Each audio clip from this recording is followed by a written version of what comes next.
ಸಮಯದಲ್ಲಿ ಯಾವಾಗ 1972ರಿಂದ ಅವರು MLA ಆದರೂ ಆಗ್ಲಿಂದ ತಿಳಿದು ಈಗ ತನಕ ಅವರ ಅಧಿಕಾರ ಕುರ್ಚಿಯನ್ನು ಬಿಡ್ತಾ ಇಲ್ಲ.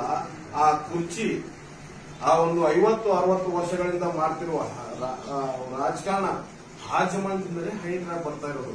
ಆದ್ರೆ ಇತ್ತೀಚೆಗೆ ಹನಿ ಟ್ರ್ಯಾಪ್ ಹೊರಗೆ ಬರುವ ಕಾರಣ ಏನಪ್ಪಾ ಅಂತಂದ್ರ ಇಲ್ಲಿ ಗೊಂದಲ ಸೃಷ್ಟಿ ಆಯ್ತು. ಯಾವ ತರ ಗೊಂದಲ ಸೃಷ್ಟಿ ಆಯ್ತು? ಅವ್ರದ್ದೇ ಇದ್ದಾಗ ಈ ಕಡೆ ಇವನು ಹಪ್ತ ವಸೂಲಿ ಮಾಡೋನು, ಆ ಕಡೆ ಇನ್ನೊಬ್ಬನು ಹಪ್ತ ವಸೂಲಿ ಮಾಡೋನು, ಅವ್ರ ಪಕ್ಷದಾಗೆ 4 ಜನರು ಹಪ್ತ ವಸೂಲಿ ಮಾಡೋರಾಯ್ತು. ಅವಾಗ ಏನಾಯ್ತು? ಅವ್ರದ್ರಾಗೆ ಕ್ಲಾಸಸ್ ಆಯ್ತು. ಕ್ಲಾಸಸ್ ಆದ್ಮೇಲೆ ಒಬ್ರೊಬ್ರು ಹೊಡೆದಾಟ ಮಾಡಿ ಈಗ ಒಬ್ಬರ ಮೇಲೆ ಒಬ್ಬರು ಬೆರಳು ತೋರಿಸಿ ಅವ್ರು ಒಳಗೆ ಬಂದಿದ್ದು. ಇದು ಈಗಿಂತ ಆಗ್ತಾ ಇಲ್ಲ. ಇದು 1972ರಿಂದ ಹನಿ ಟ್ರ್ಯಾಪ್ ಆಗೋದು. ಇವರು ಏನು ಕಳ್ಳಿರ್ತಾರಲ್ಲ ಹನಿ ಟ್ರ್ಯಾಪ್ ಮಾಡೋರು, ಈ ಕಳ್ಳರು ಎಲ್ಲರೂ ಒಂದ್ ಸಮಯದಲ್ಲಿ ನಂದೇ ಆದ ಗಡಿಪಾರ ಮಾಡಕ್ಕೆ 2022ರಲ್ಲಿ ನಮ್ಗೆಲ್ಲರಿಗೆ ಫೋಟೋ ತೋರಿಸಿರ್ಬೋದು ನಾನು ಪ್ರೆಸ್ ಮೀಟ್ ಅಲ್ಲಿ. ಇವರೇ ಎಲ್ಲರೂ ಒಂದಾಗಿದ್ರು. ಯಾರ ನೇತೃತ್ವದಲ್ಲಿ? ಇವರ ಮಾವರ ನೇತೃತ್ವದಲ್ಲಿ, ಅವರ ಹೆಸರು ದೊಡ್ಡಮನಿ ಸಾಹೇಬರು, ಅವರ ನೇತೃತ್ವದಲ್ಲಿ ಇವರೆಲ್ಲರೂ ಒಂದಾಗಿ ಇರುವ ಮಂತ್ರಿಗಳಲ್ಲಿ ಹೋಗಿ, ಅವಾಗ ಮಂತ್ರಿ ಇದ್ದಿಲ್ಲ ಇವರು, ಅವರು ಅವಾಗ MLA ಇದ್ರು. ಎಲ್ಲಾರು ಹೋಗಿ ನನ್ನ ಬಗ್ಗೆ ಇವರು ಹಂಗಾರ ಅಂತೇಳಿ ಎಲ್ಲಾರು ದುಶ್ಮನರು ದೋಸ್ತರಾಗಿ ನಮ್ಮ ವಿರುದ್ಧ ಗಡಿಪಾಡು ಮಾಡಂತೇಳಿ ದೊಡ್ಡ ಹೋರಾಟ ಮಾಡುವ ಅಲ್ಲವ್ ಕುಮಾರ್ ಸಾಬ್ರು ಕರ್ಸಿದ್ರು ಇವರು. ಅಂತವ್ರು ಇವತ್ತ ಇವ್ರ ಅಧಿಕಾರ ಬಂದ ಮೇಲೆ ನಾನು ಜಗಳ ನೀನ್ ಜಗಳ ಅದು ನಾವು ಹೇಳ್ತೀವಿ. ನಾಯಿಗೆ ರೊಟ್ಟಿ ಹಾಕಿದ್ರೆ ನಾಯಿ ಒಂದು ರೊಟ್ಟಿಗೆ ತಿನ್ನಕ್ಕೆ ಕಚ್ಚಾಡ್ತಾವಲ್ಲ, ಆ ತರ ಕಚ್ಚಾಡ ಕಾರಣ ಈಗ ಇದು ಹೊರಗೆ ಬರ್ತಾ ಇದೆ ಅಷ್ಟೇ ಹೊರತು ಇದು ಈಗಲಂತ ಆಗ್ತಾ ಇಲ್ಲ. ಇದು ಬಹಳ ದಿವಸಗಳಿಂದ ಆಗ್ತಾ ಇದೆ. ಮುಂದಿನ ದಿನಗಳು ಇರುತ್ತೆ. ಈಗ ನನ್ನ ಅಧಿಕಾರ ಇಲ್ಲ, ನನ್ನ ಅಧಿಕಾರದಾಗ ಬಂದ್ಮೇಲೆ ಕಂಪಲ್ಸರಿ ಮುಂದಿನ ದಿನಗಳಲ್ಲಿ ಅವ್ರನ್ನೂ ಜೈಲಿಗೆ ಹೋಗ್ತಾರೆ. ಇಲ್ಲಿ ನಮ್ಮ ಕಾಗಿನ ನದಿಯಲ್ಲಿ ಯಾರ್ಯಾರು ಹಗರಣ ಮಾಡ್ತಾ ಇದಾರೆ ಅವ್ರನ್ನೂ ಜೈಲಿಗೆ ಹೋಗ್ತಾರೆ. ಇಲ್ಲಿ ಎಲ್ಲ RDPRದಾಗ ಯಾರ್ಯಾರು ಹಗರಣ ಮಾಡ್ತಾರೆ ಅವ್ರನ್ನೂ ಜೈಲಿಗೆ ಹೋಗ್ತಾರೆ. ಫ್ಯಾಕ್ಟರಿಗಳಲ್ಲಿ ಲೂಟಿ ಮಾಡಿ ಬೋಕಸ್ ಮಾಡೋರು ಎಲ್ಲರೂ ಜೈಲಿಗೆ ಹೋಗುವಂತ ಕೆಲಸ ಆಗುತ್ತೆ. ಅದು ನನ್ನ ಅಧಿಕಾರದಾಗ ಬಂದವಾಗುತ್ತೆ. ಈಗ ಆಗೋದಿಲ್ಲ. ಈಗ ನನ್ನ ಮಾತು ಯಾರು ಕೇಳಲ್ಲ. ನನ್ನ ಮಾತು ಕೇಳಿದ್ರೆ ಈಗೂ ನಾವು ಮಾಡಬಹುದು. ಜನರು ನನ್ನ ಪರವಾಗಿ ಅದರ, ಜನರು ನನ್ನ ಮಾತು ಕೇಳಬಹುದು. ಆದ್ರೆ ಜನರ ಹತ್ತಿರ ಒಂದು ಅಧಿಕಾರ ಇಲ್ಲ, ಒಂದು ಕುರ್ಚಿ ಇಲ್ಲ. ಅದು ಕಾರಣ ನನ್ನ ಅಧಿಕಾರ ಈಗ ನಡೆಯೋದಿಲ್ಲ. ನನ್ನ ಅಧಿಕಾರ ಬಂದ ಮುಂದೆ ಯಾವ ಅಧಿಕಾರ ನಾನು ಇದೇ ಅಧಿಕಾರ ಬೇಕಂತ ಹೇಳಿ ನಾನು ಯಾವಕ್ಕೆ ಆಸೆ ಮಾಡ್ತಾ ಇಲ್ಲ. ನನ್ನ ಮತ್ತೆ ಜನರು ಯಾವ ಅಧಿಕಾರ ಹೋಗಪ್ಪ ಅಂತ ಹೇಳ್ತಾರೆ, ಯಾರು ಆಶೀರ್ವಾದ ಮಾಡ್ತಾರೆ ಆ ಒಂದು ಮೆಟ್ಲನ್ನು ನಾನು ಮುಂದುವರಿಸ್ತೇನೆ. ಇಲ್ಲಿ ಯಾಕೆ ಬರ್ತಿದ್ದೆ? ನಾನು ಓಡೋದ್ರೆ ಕಲಬುರ್ಗಿಯ ಸುದ್ದಿ ತಗೊಂಡು ಜೈಲಿಗೆ ಯಾಕೆ ಹೋಗ್ತಾ ಇದ್ದೆ? ನಾನು ಓಡೋದ್ರೆ ರೀತಿ ಮಾಫಿಯಾ ನಿಂತದಂತ ಹೇಳಿ ಅಲ್ಲಿ ಹೋಗಿ ಸ್ಟ್ರೈಕ್ ಮಾಡಿ ಅಲ್ಲಿ ಒಂದು ಕೇಸ್ ಯಾಕೆ ಆಗ್ತಾ ಇದೆ? ನಾನು ಓಡೋದ್ರೆ ಇವ್ರ ಮೇಲೆ ಎಲ್ಲರ ಮೇಲೆ ಲೋಕಾಯುಕ್ತ ಕೇಸ್ ಆಗ್ತಾ ಇದೆ. ನಾನು ಪದೇ ಮತ ಕ್ಷೇತ್ರದಲ್ಲಿ ಜನರ ಸಂಘಟನೆ ಯಾಕೆ ಇರ್ತಿದ್ದೆ? ಇಲ್ಲಿ ಮತ್ತೆ ಬಂದು ಪ್ರಶ್ನೆ ಯಾಕೆ ಮಾಡ್ತಾ ಇದ್ದೆ? ನಾನು ಹೇಳ್ತಾ ಇರೋದು ಇವ್ರು ಈಗಿಂತ ಮಾಡ್ತಾ ಇಲ್ಲ. ಬಹಳಷ್ಟು ದಿಶೆಗಳಿಂದ ಬರ್ತಾ ಇದೆ. ಆದ್ರೆ ಒಂದೇ ರೊಟ್ಟಿಗೆ 4 ನಾಯಿ ಕಚ್ಚಾಡುವಾಗ ಒಂದು ನಾಯಿ ಜಗಳ ಆದವಾಗ ಅವ್ರದೇ ಜಗಳ ಆಗಿ ಒಳಗೋಗಿದ್ದು. ಅವ್ರ ವಿರುದ್ಧ ನಾನು ಈಗೆಲ್ಲ ಮೊದಲಿನಿಂದ ಧ್ವನಿ ಎತ್ತುವಂತ ಬರ್ತಾ ಇದ್ದೀನಿ. ಇವರು ಹಪ್ತ ವಸೂಲಿ ಮಾಡೋರು, ಇವರು ರೋಡ್ ಮೇಲೆ ರಾಬರಿ ಮಾಡೋರು, ಇವರು ಡಕಾಯಿಟ್ರು, ಇವ್ರ ಮೇಲೆ ನಿಗಾ ಇಡ್ಲಿ, ಇವರು ಕಳ್ರ ಅಂತ ಹೇಳ್ತಾ ಬರ್ತಾ ಇದ್ದೀನಿ ನಾನು. ಅವ್ರ ಮೇಲೆ ಬಂಟ ಈಗ ಸಚಿವರ ಬಲವೇ ಉಂಟ. ಈಗಲೂ ಇಡೀ ಕಲಬುರಗಿಯಲ್ಲಿ ನನ್ನ ಮೇಲೆ 3 ಕೇಸ್ ಆಗ್ಬಿಟ್ಟ. ಅವನು ನಾನು ಎಲೆಕ್ಷನ್ ಆದ್ಮೇಲೆ ನನ್ನ ಮೇಲೆ 3 ಕೇಸ್ ಆಗ್ಬಿಟ್ಟ. ಒಂದು ಮ್ಯಾನ್ಕೋಟ್ ಸ್ಟೇಷನ್ ಅಲ್ಲಿ ಆಗ್ಬಿಟ್ಟ, ಒಂದು ಯೂನಿವರ್ಸಿಟಿಯಲ್ಲಿ ಆಗ್ಬಿಟ್ಟ, ಒಂದು ಚೌಕಲ್ಲಿ ಆಗ್ಬಿಟ್ಟ. ಅವನು ಇಲ್ಲಿಯ ಮಿನಿಸ್ಟರ್ ಬಲಗೈ ಬಂಟ. ಅವನೇ ಎಲ್ಲ ಹಪ್ತ ವಸೂಲಿ ಮಾಡುವನು. ಯಾವಾಗ ಅವ ಹಪ್ತ ವಸೂಲಿ ಮಾಡ್ತಾನಂದ್ರೆ ಅಲ್ಲಿ ಇವ ಎಲೆಕ್ಷನ್ ಹೋಗಿ ಹಪ್ತ ವಸೂಲಿ ಮಾಡಿದ್ರೆ ಅದಕ್ಕೆ ಕ್ಲಾಸಸ್ ಆಯ್ತು. ಕ್ಲಾಸಸ್ ಆದ್ಮೇಲೆ ಇವನು ಮಿನಿಸ್ಟ್ರಿ ಅವ್ರಿಗೆ ಹೇಳಿ, ಪೊಲೀಸರಿಗೆ ಹೇಳಿ ಅವ್ರು ಒಳಗೆ ಹಾಕ್ಸಿದ್ದಾನೆ. ಅವ್ರು ಒಳಗೆ ಹಾಕ್ಸಿದಾನೆ. ನಾವು ಅಧಿಕಾರ ಬಂದ್ಮೇಲೆ ಈಗ ಯಾರು ಬಲಗೈ ಬಂಟ ಅದನ್ನ ಅವನು ಹೋಗ್ತಾನೆ, ಯಾರು ಅಳಗನ್ನ ಮಾಡ್ತಾರೆ ಎಲ್ಲರೂ ಹೋಗ್ತಾರೆ. ಆದ್ರೆ ಅಷ್ಟೇ ಜನರ ಆಶೀರ್ವಾದ ಮೇಲೆ ಮಾಡಬೇಕು. ಜನರ ಆಶೀರ್ವಾದ ಮಾತ್ರ ಸಾಧ್ಯ. ಅದಕ್ಕೆ ನನಗೆ ಇವತ್ತು ಕ್ಷೇತ್ರದಲ್ಲಿ 68,000 ವೋಟ್ ಹಾಕಿದ್ದಾರೆ ಮತ್ತು ಜನರು ನನಗೆ ಆಶೀರ್ವಾದ ಮಾಡ್ತಾ ಇದ್ದಾರೆ ಮತ್ತು ಜನರು ನನ್ನ ನೋವನ್ನು ತಿಳ್ಕೊತಾ ಇದ್ದಾರೆ. ಇವರು ಯಾವ ತರ ಹಗರಣ ಮಾಡ್ತಾ ಇದ್ದಾರೆ, ಯಾವ ತರ ಬಾಯಿ ಮುಚ್ಚುವಂತ ಕೆಲಸ ಮಾಡ್ತಾ ಇದ್ದಾರೆ, ಯಾವ ತರ ನಮ್ಮ ಒತ್ತ ಪ್ರಯತ್ನ ಮಾಡ್ತಾ ಇದ್ದಾರೆ. ಇವತ್ತು ಎಲ್ಲ ಇಡೀ ನಮ್ಮ ಕ್ಷೇತ್ರದ ಜನರು ನೋಡ್ತಾ ಇದ್ದಾರೆ, ಇಡೀ ಕರ್ನಾಟಕ ಜನರು ನೋಡ್ತಾ ಇದ್ದಾರೆ.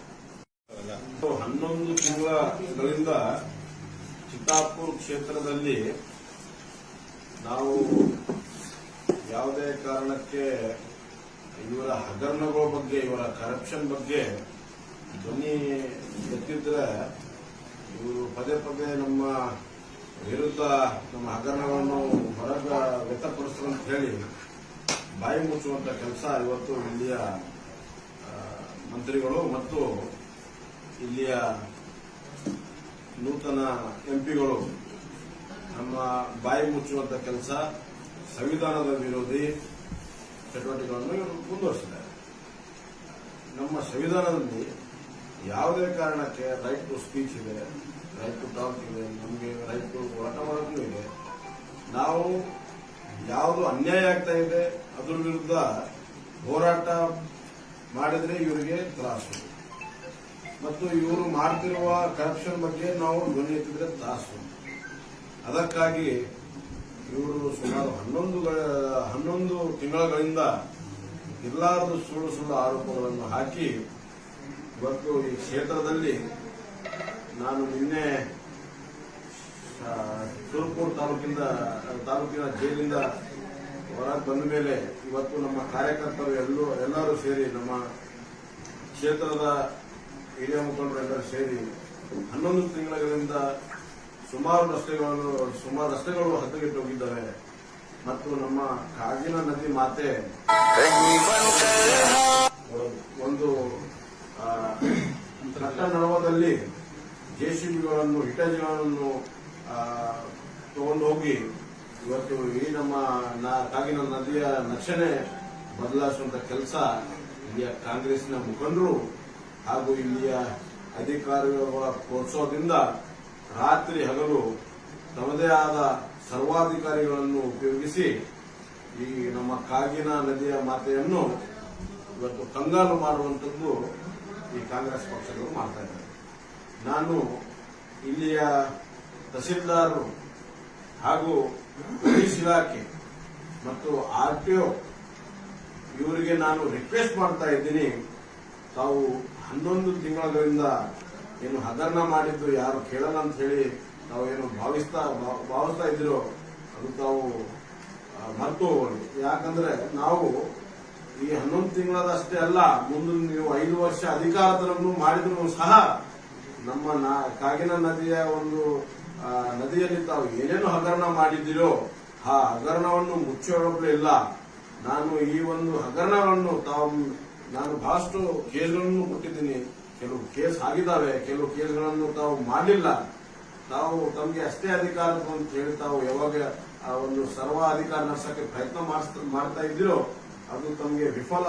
ಯಾಕಂದ್ರೆ ಸಂವಿಧಾನದಲ್ಲಿ ಹಕ್ಕಿದೆ, ತಾವು ಯಾವುದೇ ಆಗಲಿ ರಾಜ್ಯದಲ್ಲಿ ತಮ್ಮ ಸರ್ವಾಧಿಕಾರಿ ನಡೆಸೋದಾಗ ನಾವು ಉಚ್ಚ ನ್ಯಾಯಾಲಯದಲ್ಲಿ ಅಥವಾ ಸರ್ವೋಚ್ಚ ನ್ಯಾಯಾಲಯದಲ್ಲಿ ಹೋಗಿ ಈ ಒಂದು ತನಿಖೆ ಏಜೆನ್ಸಿಯನ್ನು ಚೇಂಜ್ ಮಾಡಿ ಸಿಬಿಐ ಇಡಿಐಗೆ ಕೊಟ್ಟು ನಮ್ಮ ಕಾಗಿನ ನದಿಯ ಮಾತೆ ಏನು ತಾವು ಹಗರಣವನ್ನು ಮಾಡಿದ್ರಿ ಅದನ್ನು ನಾವು ಹೊರಪಡಿಸೋದಾಗ ನಾವು ಸುಮ್ಮನಿರಲ್ಲ. ತಾವು ನಮ್ಮ ಮೇಲೆ ಎಷ್ಟೇ ಕೇಸ್ ಹಾಕಲಿ, ತಾವು ನಮ್ಮ ಮೇಲೆ ಎಷ್ಟೇ ದಬ್ಬಾಳಿಕೆ ಹಾಕ್ರಿ, ನಮ್ಗೆ ಜೈಲ್ನಾಗ ಕೂರಿಸಿಬಿಟ್ರೆ ಎಲ್ಲ ನಮ್ಮ ಹಗರಣಗಳು ಮುಚ್ಚಾಕ್ತು ಅಂತ ಹೇಳಿ ತಮ್ಮ ಒಂದು ಇದು ಇದ್ರೆ ಅದೊಂದು ಯೋಚನೆಯನ್ನು ತೆಗೆದುಹಾಕ್ಬಿಡ್ರಿ. ನಾನು ಜೈಲಲ್ಲಿ ಕೂತು ಸಹ ನಿಮ್ಮ ಮೇಲೆ ನಾನು ಕೇಸ್ ಹಾಕ್ಬೋದು, ಹೊರಗಿದ್ರು ಸಹ ಕೇಸ್ ಹಾಕ್ಬೋದು. ಅದಕ್ಕಾಗಿ ನನ್ನ ಇಡೀ ಕ್ಷೇತ್ರದಲ್ಲಿ 11 ತಿಂಗಳ ಇರಲಾರದ ಕಾರಣ ನನ್ನ ಕ್ಷೇತ್ರದ ಜನರಿಗೆ ಎಲ್ಲರಿಗೆ ನಾನು ಕೈ ಮುಗಿದು ರಿಕ್ವೆಸ್ಟ್ ಮಾಡ್ತೀನಿ, ಯಾವುದೇ ಕಾರಣಕ್ಕೆ ನನ್ನ ಕಾರ್ಯಕರ್ತರು, ನನ್ನ ಪಕ್ಷದ ಮುಖಂಡರು ಮತ್ತು ಜನರು ಯಾವುದೇ ಕಾರಣಕ್ಕೆ ಇವರ ಒಂದು ಅಧಿಕಾರ ದುರುಪಯೋಗದಿಂದ ಮಾಡುತ್ತಿರುವ ದುರುಪಯೋಗ ತಾವು ಎದಗುಂದೇ ಅವಶ್ಯಕತೆ ಇಲ್ಲ. ನಾನು ಇನ್ನು 100 ಬಾರಿ ನನಗೆ ಜೈಲು ಕಳಿಸಿದ್ರು ಸಹ ನಾನು ಸದಾವಾಗಿ ಜನರ ಮಧ್ಯೆ ಇರ್ತೀನಿ, ಜನರ ಸೇವೆ ಸಲುವಾಗಿ 24 ತಾಸು ತೊಡಗಿರ್ತೀನಿ. ಅದಕ್ಕಾಗಿ ನಾನು ಈ ಒಂದು ಆರ್ಟಿಒಗೆ ಮತ್ತು ಈ ಒಂದು ಇಲ್ಲಿಯ ತಹಸೀಲ್ದಾರ್ ಅವರಿಗೆ ಮತ್ತು ಪೊಲೀಸರವರಿಗೆ ನಾನು ಮನವಿ ಮಾಡ್ತಾ ಇದ್ದೀನಿ, ರಿಕ್ವೆಸ್ಟ್ ಮಾಡ್ತಾ ಇದ್ದೀನಿ, ತಾವು ಈ ಒಂದು ಹಗರಣವನ್ನು ಹಿಂದೆ ನಿಲ್ಲಿಸಿಬಿಟ್ರೆ ತಮ್ಮ ಒಂದು ಕರಪ್ಷನ್ ಅನ್ನುವ ಬೊಜ್ಜಿ ಸ್ವಲ್ಪ ಕಮ್ಮಿ ಇರ್ತಿರ್ಬೋದು. ತಾವು ಇದು ಯಾರು ಏನು ಮಾಡಲ್ಲ, ನಮ್ಮ ಮೇಲೆ ಎಂಪಿಗಳ ಆಶೀರ್ವಾದ ಅದ, ನಮ್ಮ ಮೇಲೆ ಮಂತ್ರಿಗಳ ಆಶೀರ್ವಾದ ಅಂತ ಹೇಳಿ ತಾವು ಇಷ್ಟ ಬಂದಂಗೆ ಮಾಡಿದ್ರೆ ಈ ಒಂದು ತೆಗ್ಗಿಗೆ ಎಷ್ಟು ತುಳಿರ್ತಿರೋ ಅಷ್ಟು ಅದು ಏನು ಎತ್ತಾ ಇದ್ದೀರಲ್ಲ ಅಷ್ಟೇ ತಮ್ಮ ತಲೆ ಮೇಲೆ ಭಾರ, ಕರಪ್ಷನ್ ಹೆಚ್ಚಿಗೆ ಆಗ್ತಾ ಇರುತ್ತೆ ಹೊರತು ಅದು ಕಮ್ಮಿ ಆಗಲ್ಲ. ಯಾರದೇ ತಾವು ಆಮಿಷವಾಗಿ ಅಧಿಕಾರ ಆಶೆಗಾಗಿ ತಾವು ಒಳಗೋಗ್ಬೇಡ್ರಿ. ಈಗ ಏನು ಬರ್ತಾ ಜನರೇಷನ್ ಏನಿದೆ ಪ್ರತಿಯೊಂದಕ್ಕೆ ಯಾವುದೇ ಕಾರಣಕ್ಕ ತಮ್ಮ ಭಯಗಳಿಂದ ತಮ್ಮ ಈ ಒಂದು ಬೆದರಿಕೆಗಳಿಂದ ಒಳಗುವಂತರಲ್ಲ. ಮುಂಬರುವ ದಿನಗಳಲ್ಲಿ ಇವೆಲ್ಲ ಹಗರಣವನ್ನು ಹೊರ ತೆಗಿತೀವಿ. ಇಲ್ಲಿಗೆ ತಡೆಹಿಡಿದ್ರೆ ಮಾತ್ರ ತಮ್ಮ ವಜ್ಜೆ ಕಮ್ಮಿ ಇರುತ್ತೆ. ಇದು ಮತ್ತೆ ಹಿಂಗೆ ಕಂಟಿನ್ಯೂ ಮಾಡ್ತಾ ಹೋದ್ರೆ ನಿಮ್ಮ ವಜ್ಜಿ 100ಕ್ಕೂ 100 ಹೆಚ್ಚಾಗುತ್ತೆ. ಮತ್ತು ಈ 100ಕ್ಕೂ 100 ತಾವು ಎಷ್ಟು ಹಗರಣ ಮಾಡಿ ತುಂಬಿದ್ರು ಅಷ್ಟು ಒಂದ್ ದಿವಸ ಉಲ್ಟಿ ಮಾಡಬೇಕು ಮತ್ತು ಉಲ್ಟಾ ತಾವು ಬಿಮಾರಿ ಹಚ್ಕೋವಂತ ಪರಿಸ್ಥಿತಿ ಬರುತ್ತೆ. ಅದಕ್ಕೆ ಈ ಒಂದು ಪ್ರೆಸ್ ಮೀಟ್ ಕರೆದಿದ್ದು.